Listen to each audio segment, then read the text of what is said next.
Welcome to the Tech Decision Podcast, where we take the soul sucking work of researching enterprise technology trends and make it accessible, engaging, and insightful.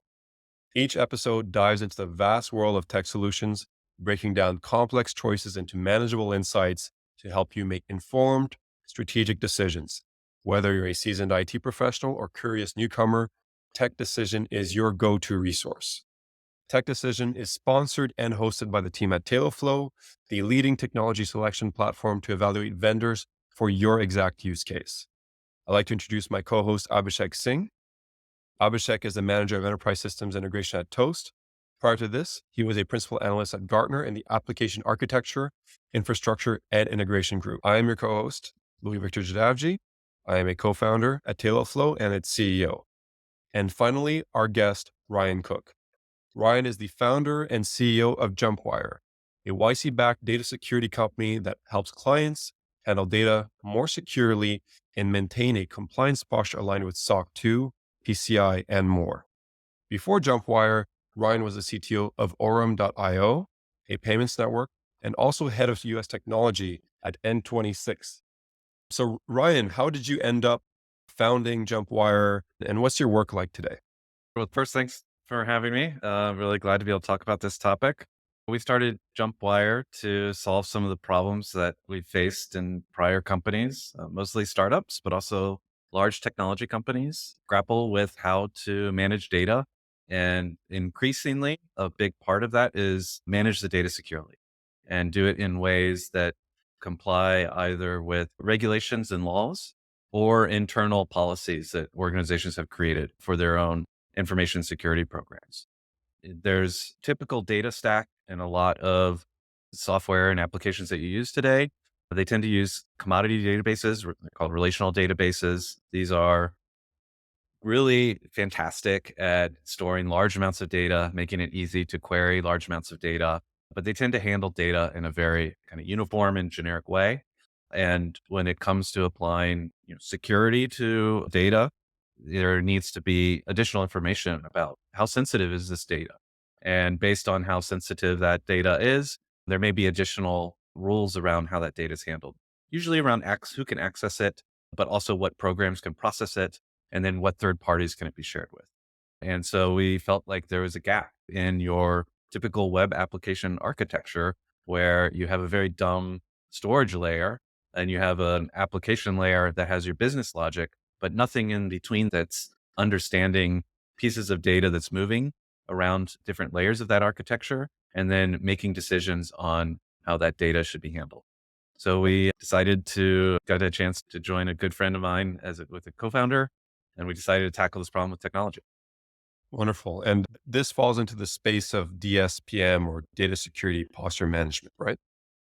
Yep, that's right. Abhishek, I'm guessing you're the one responsible for Gartner kind of creating all these acronyms, but DSPM is a new quadrant within the Gartner kind of analysis space, and it's been adopted by the industry. It stands for Data Security Posture Management. And it's really about around a kind of a suite of tools and pieces of technology that can help companies, one, inform themselves about how they are tracking towards their own policies and guidelines, and then also use that to make it visible to their third parties, their customers, their auditors, and regulatory bodies that they are following all the necessary compliance and regulatory requirements. So, Ryan, looks like you have about 2 decades of experience in this space, and you mentioned the acronyms popping up left and center. So, how has the state of cybersecurity and specifically the data security market evolved over that period, and where do you see it going as well? Yeah, it's funny. Like I grew up with the internet becoming ubiquitous in the 90s. And I recall at that time, a big scandal for a software company would be they'd lose all their customers' passwords. And that was Mhm. because they would store their passwords just in a database in plain text. And if a hacker got access to that database, they could just read all the passwords. There were no additional protections. And so it was a big overhaul in that everybody needed to start to learn that we needed to encrypt our passwords before we store them in the database.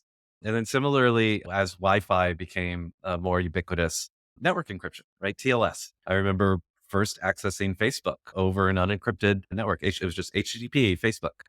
And people would sit in coffee shops and sniff traffic off the network and grab your Facebook profile just from the packets that were flying through the air. I Yeah. actually had a senior project where we were setting our Wi-Fi adapters in ubiquitous mode and just grabbing whatever we could out of the air. And so I think some of these like basic data things have then slowly adopted, and now we see that as the status quo. Certainly, every website is running under HTTPS and encrypted. And then it was now, then I think the next, from a security perspective, big revolution was SaaS, adoption of SaaS tools. It's typical for large enterprises to own all their own infrastructure, buy software, and install it in their own data center. And now you have SaaS tools that are being delivered to the browser. Consequence of that is now you're giving a third party some of your data, or they're hosting it for you. And so that really changed the security model of how do we protect our assets and how do we protect our data when we don't own the infrastructure and we're not managing it. And then lastly, I think the most recent one was cloud, and adoption to the cloud has really upended the traditional security models where, again, it's my software that I'm coding running in the cloud, but I don't own the infrastructure. And there's a shared responsibility model between myself and a cloud provider. But again, a consequence is that my data might be sitting in an S3 bucket. This S3 bucket's actually connected to the internet, whereas the disks in my data center would be behind a firewall. And so if I misconfigure the security settings on my S3 bucket, all of my data may be exposed to anyone on the internet. And that's been a kind of a big change in kind of data loss protection, and how the traditional controls that we put in place for security just don't translate. There isn't a real like technical equivalent, even though there may be a philosophical equivalent. Hmm. And I think that we continue to see the consequences of these radical kind of transformations at the infrastructure level and the impacts on security, where if you follow data breaches, there are increasing in occurrence. The consequences and scale and costs of those data breaches are consistently increasing year over year. And I don't think we've seen yet just like a real silver bullet to keeping data safe, and how practitioners and people who build software can ensure that they're following a best practice around data security. Understood. And you also, I guess that CSPM or the cloud paradigm shift has led to a couple of huge companies popping on the scene like Orca and Wiz, right? Is that where they tend to focus mostly? Yeah, so they've been really great at looking at everything that's happening in your AWS account and then highlighting things that are obviously weak. They really started with, oh, you have this S3 bucket publicly exposed, or, oh, this IP address for your database is open to the internet. But they've gotten even smarter now where they can understand both your cloud architecture and the identity and access rights that you have set up, and find chains of potential vulnerabilities. So maybe there's a vulnerability in a system that doesn't have sensitive data. Yeah, but it has rights to access sensitive data somewhere else in your cloud that is not exposed to the internet. And so you can start to trace these vulnerabilities through them. And they can do it fairly quickly. I think one of the real strong appeals for Orca and Wiz is they can connect to directly to your public cloud. So you don't need to install anything. They can just look at configuration and logs. So they don't need access to anything, and then they can produce a report within hours or even minutes. And that's a very powerful tool for quickly getting visibility. Got it. And it's funny, I see them pop up all the time because I forget who it is, Pramod Gasavi or something like that on LinkedIn, who talks a lot about the consolidation in the space and seems to be championing Wiz and Orca and so on. Like, why is this space so prone to consolidation lately? Is there just too much splintering and not enough customers? Are we just oversaturated? What's happening there? Yeah, it's my opinion. My opinion is that it's really about the buyer and how the buyer likes to acquire security software infrastructure. If you're a mid-sized business, you typically lack the in-house personnel to acquire security.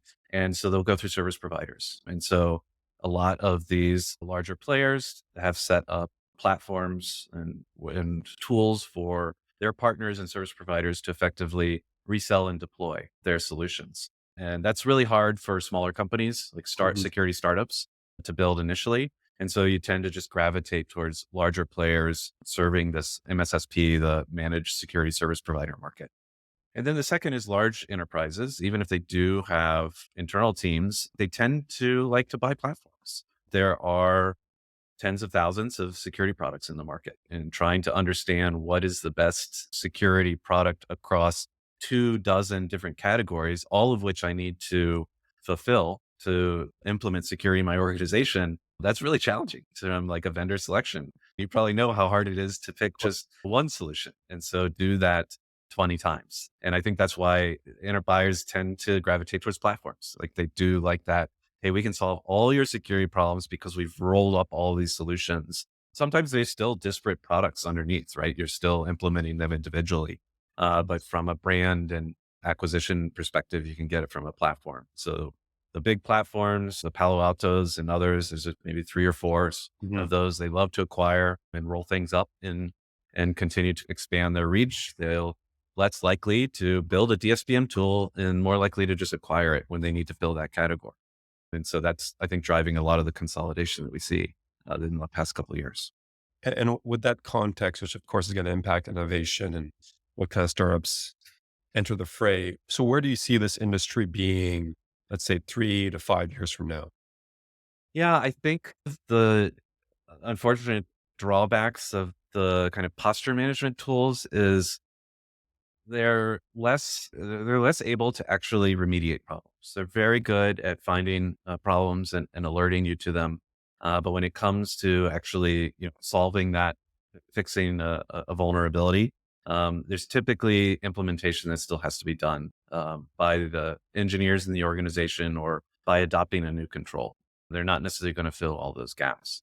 And so when it comes to building those types of controls, those are opportunities for startups to innovate in.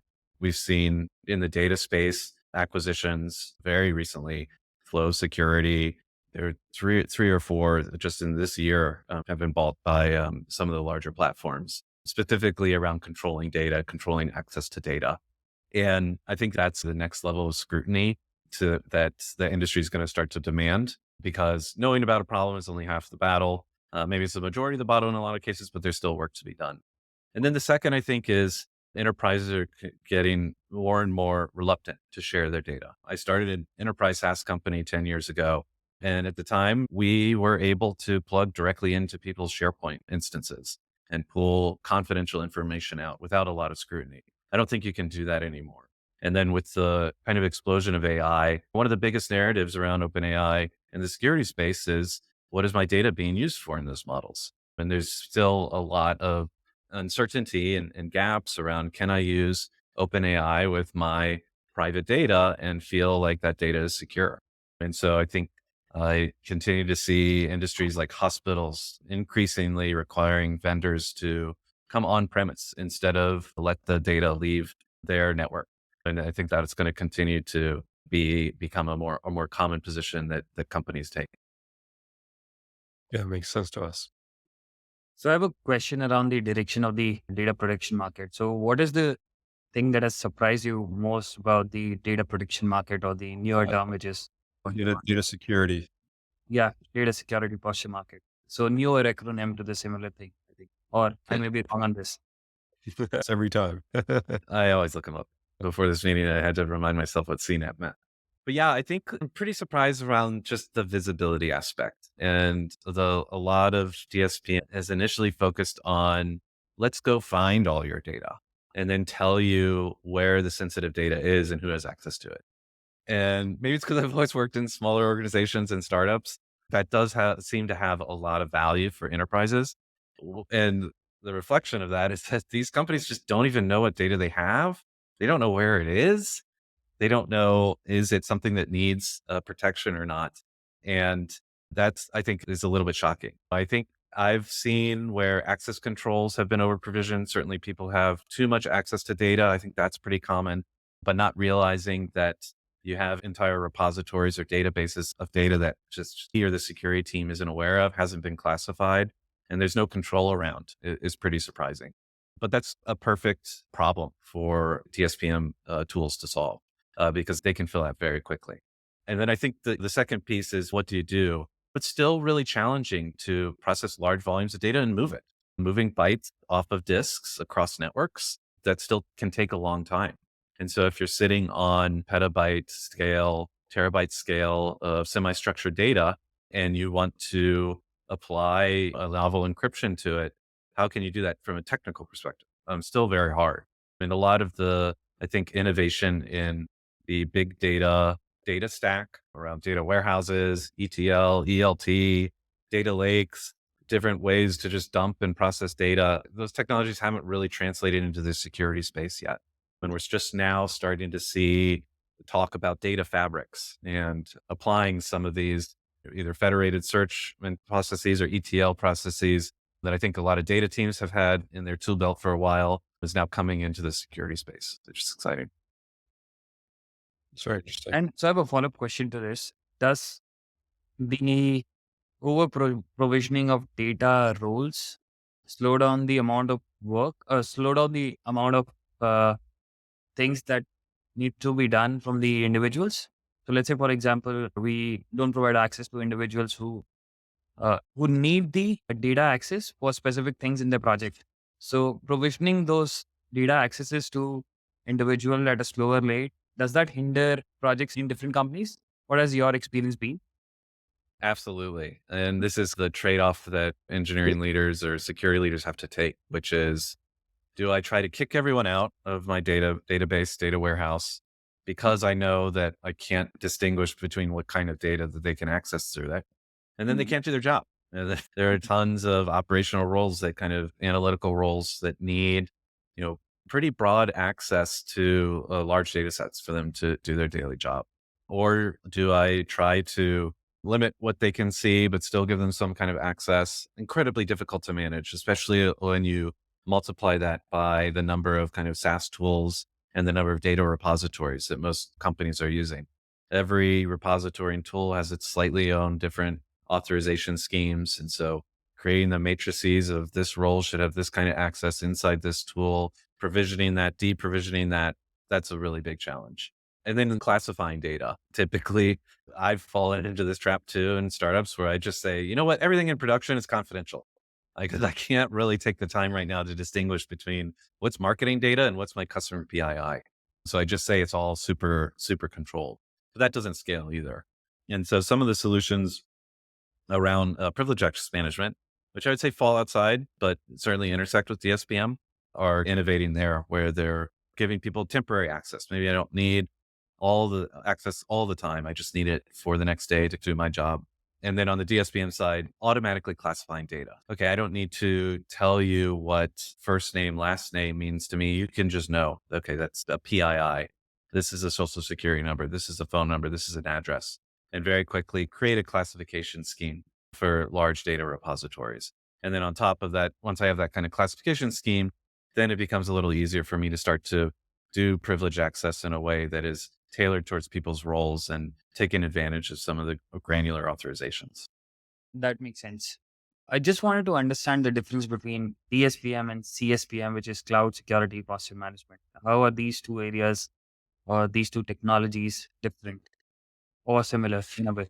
Yeah, I would say I would probably roll DSPM as a subset, although I know like you'll find things that are distinct solutions, especially that are distinct between them.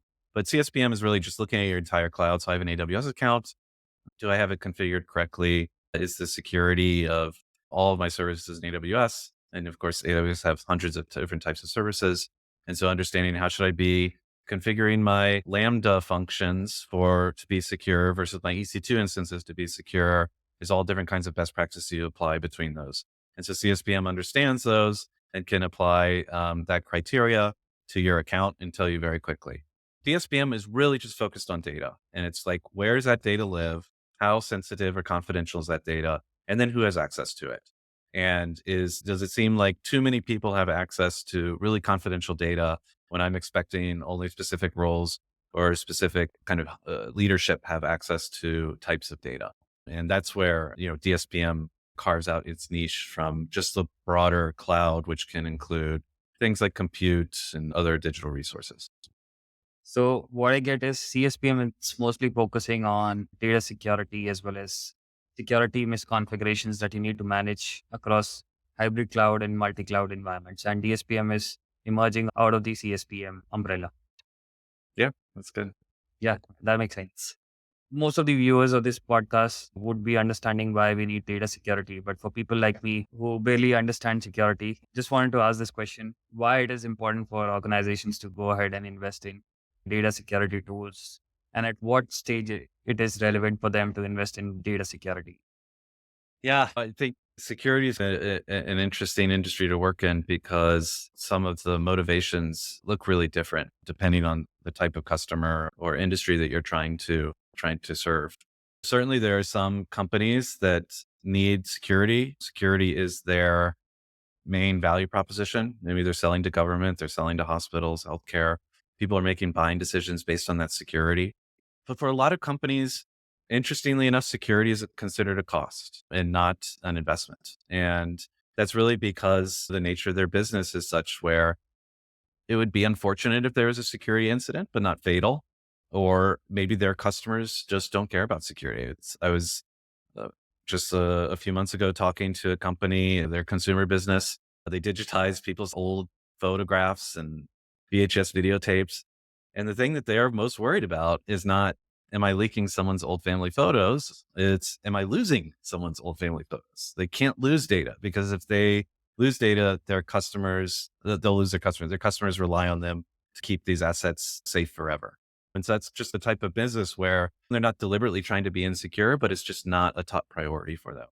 But when it comes to public companies, I think the most interesting thing happening both in the US and around the world is the legislation and the government scrutiny that's coming towards security and consequences of incidents. You've probably seen where chief information security officers are being held personally liable if there's a security incident and they don't respond in the way that government regulators expect. The SEC is bringing orders and charges against folks. And then there's a big cost. You have some of the largest hacks, Equifax hack, Okta hacks. Those can cost tens or hundreds of millions of dollars to the organization. And those companies are not out of business, but it's taken a time for them to reestablish a trust and a brand. And they have to spend a lot of money around that. And so those are, I think, are some of the biggest motivators for companies to invest in security. So you've touched upon the point that security investment in security initiatives are mostly a cost to the organizations.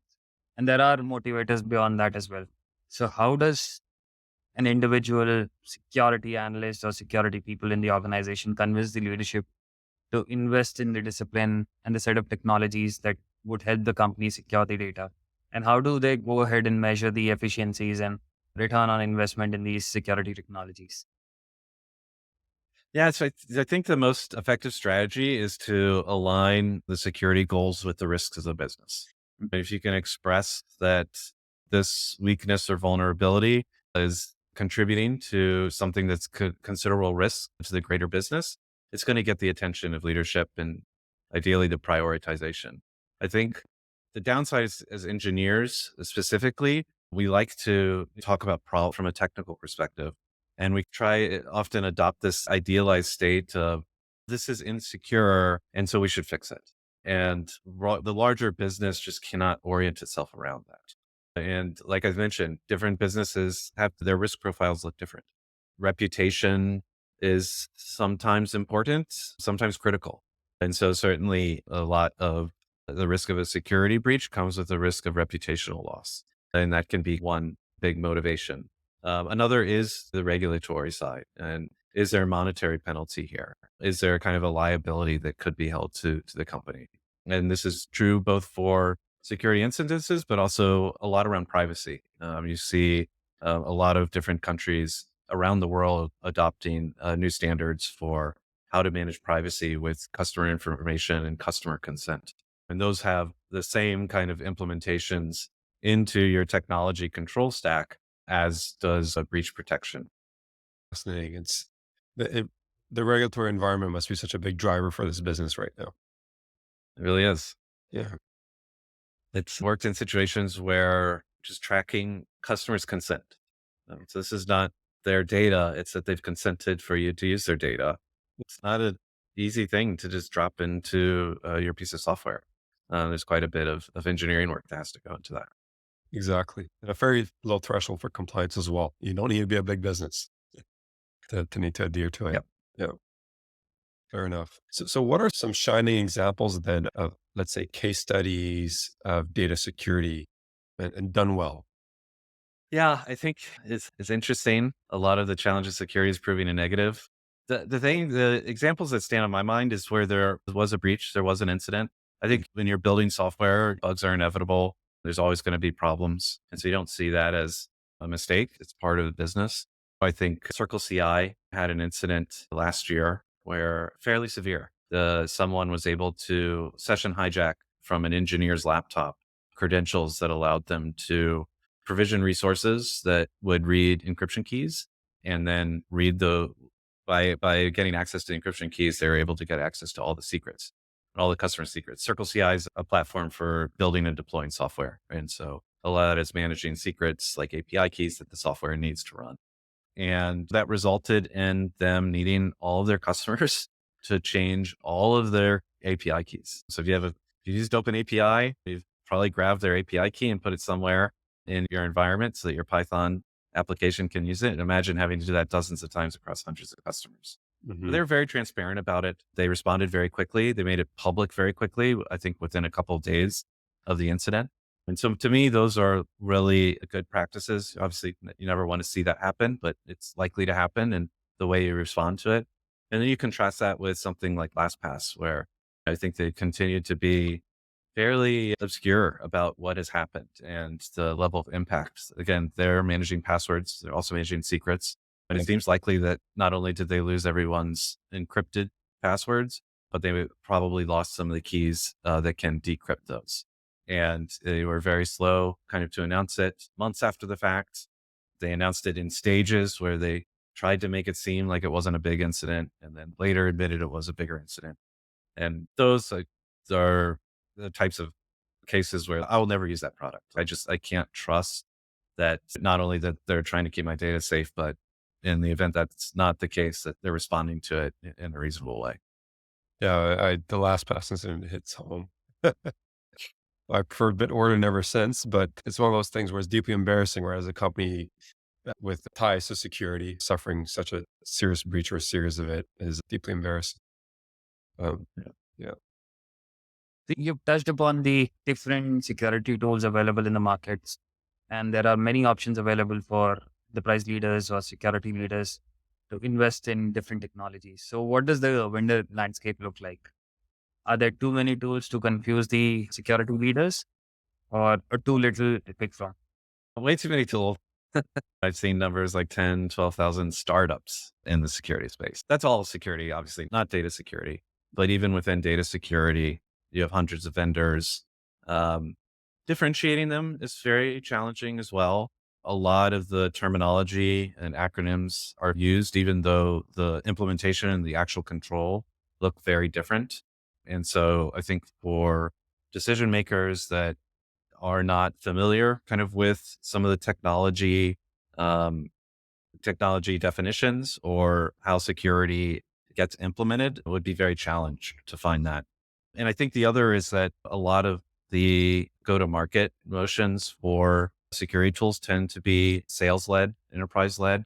And so that adds another level of indirection about what am I actually buying and what am I actually solving for.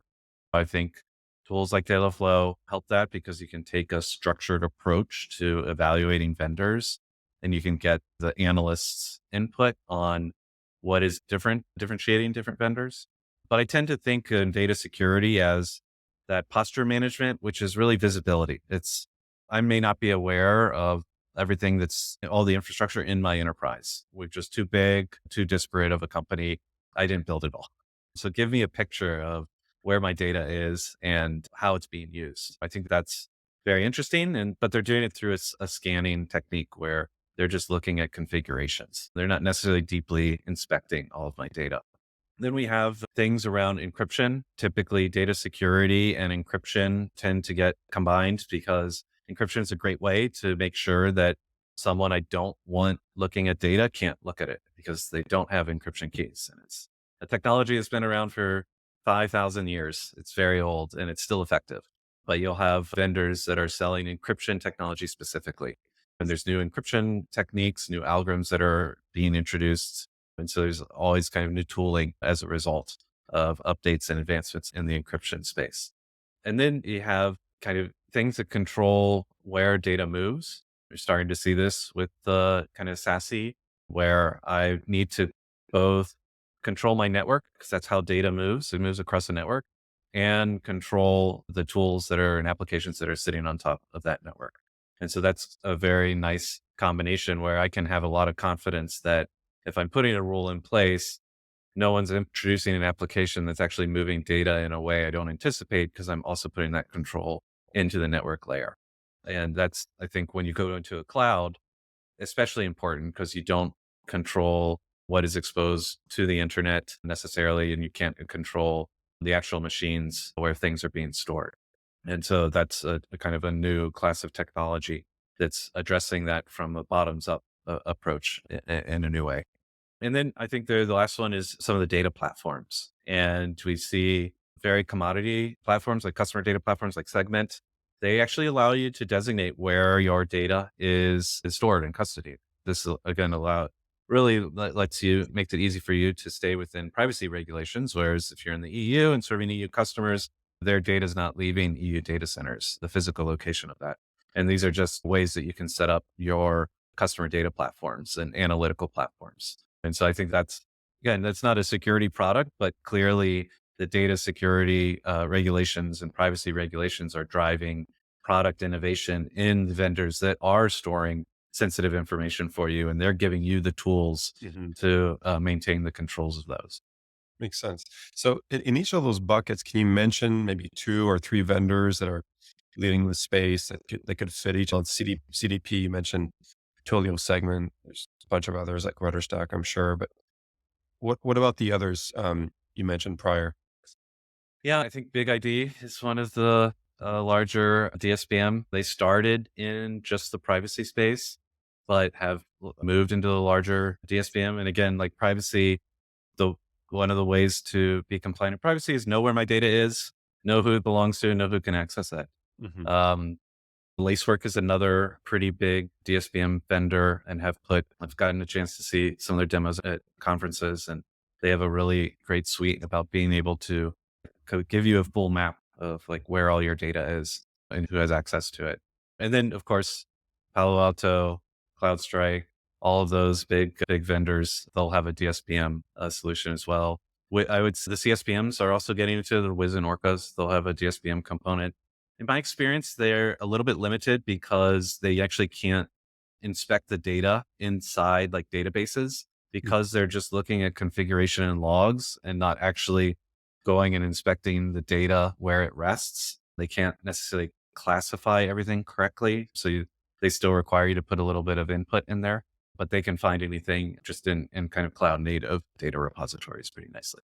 And are you seeing the consolidation in DSPM that you are seeing in the broader security industry, or is it still a lot of point solutions thriving despite? I think it's still a lot of point solutions, and I see folks that are just doing interesting things specifically for clouds, Mm, just because in cloud environments, I think just the data gravitates to get just distributed everywhere. And so building things native for different cloud systems, you can have a little bit more innovation. got it. All right, this is great. So I think that was a good time to do our usual summary and see what we learned today and what the 3 or 4 main takeaways would be. So either of you feel free to interject, but I have a bit of a list. So I'd say first is there's clearly overwhelming levels of complexity in selection for security tools. There's thousands of vendors, like you mentioned, something around 10 to 12,000 startups across 2 dozen or so categories that are germane to security. It's a very sales led process. So maybe the broad saturation and the sales led process has the effects of enterprises wanting to buy these as platforms, even if it means they still have to do individual implementations. They have the single relationship to work from. And that maybe this is also related to this broader wave of consolidation that we're seeing where Palo Alto Networks keeps buying things up and so on. And so second, I was thinking, so we talked about the difference between DSPM and CSPM, and DSPM being a bit of a subset of CSPM and really focused on confidential information and data. And let's not forget what the acronym means. It's data security posture management. But whereas CSPM can focus on a broader set of things under that umbrella, including compute and other digital assets.